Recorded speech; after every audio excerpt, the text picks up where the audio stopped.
sat in silence at his door, hoping that his master would return to rescue him, but he waited a long time, still can't wait for the owner to show up. So he took the toy that his master had given him to the place where I first met my master. The place had some of his fondest memories with his master, so he was sure that he would find his master there. But as a dog mother, she must protect her children from disaster. Even if I could eat nothing, the kids have to eat something too. But in the wilderness, where food is scarce, it was not easy to find food. He rummaged through the ruins for a long time.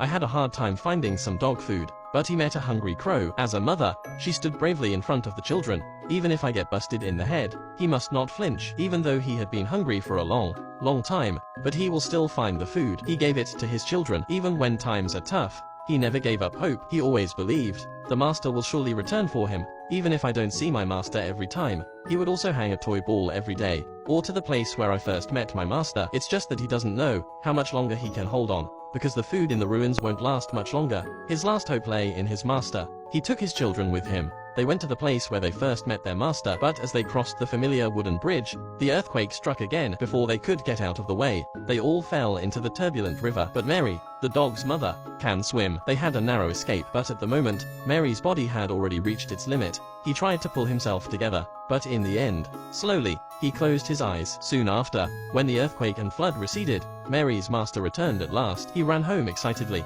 constantly looking for Mary and his children, but after a long search, still no sign of them. Then they went to the place where they had first met Mary, but Mary was still nowhere to be found. He fell sadly into his father's arms, burst into tears. But at this point, several familiar figures appeared not far away. Mary's children appeared. Can Mary? A tired figure came slowly out. For this day, he has given so much. Looking into the familiar face of the master, Mary gave a faint smile, but his eyes seemed to be welling with tears.